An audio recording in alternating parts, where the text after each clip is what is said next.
Kayo po ba mga bossing ko ay isa sa mga pakiramdam po ninyo ay paborito kayo ng kamalasan?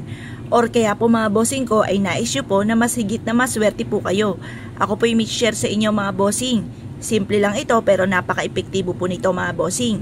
Kayo po ba mga bossing ko ay nakagawa na ng mga pampaswerte?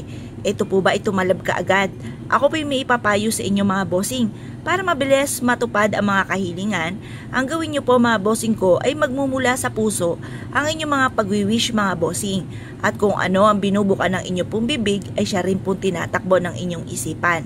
May mga pagkakataon na hindi natutupad ang ating mga kahilingan dahil kung ano po yung binubuka ng inyong pong bibig ay iba naman ang tinatakbo ng inyong isipan at hindi nagmumula sa puso ang pagwiwish.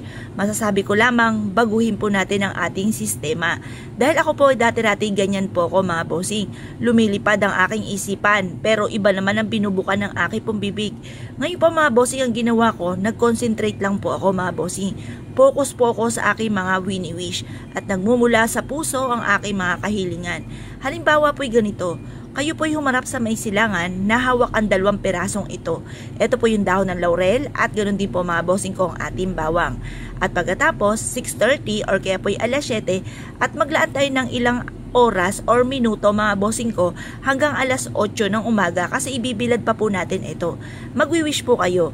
Halimbawa, wala po kayong tahanan. Ang pinaka-importante ay tahanan.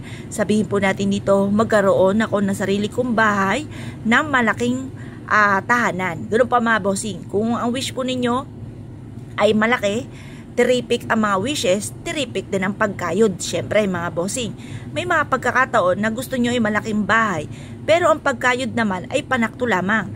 Kaya kailangan mga bossing ko, depende sa mga pagwiwish po ninyo ang inyong pagkayod. Pagka marami kayong mga pangarap, marami rin po ang kayod mga bossing. Baka sabihin po ninyo, bakit ganun? May pampaswerte pa ako. Aanin ko naman ang pampaswerte kung ako'y kakayod pa. May mga pagkakataon mga bossing ko na masipag ka naman. Lahat na ay ginawa ninyo pero parang lagi ka pa rin minamalas at hanggang pangarap lamang at hindi ito natutupad.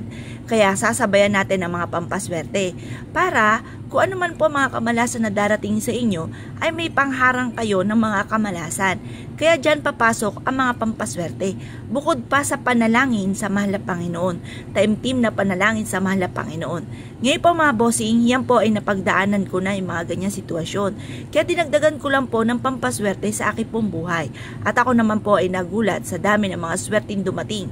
Proven na maswerte. Kagaya po nang nabanggit ko nga po sa inyo, kailangan focus ka lamang at i-mindset nyo na kayo'y magiging matagumpay.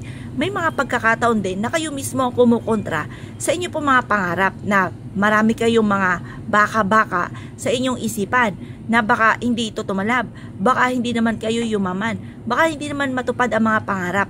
Ang daming mga baka-baka. Alisin po natin yung mga negang yan.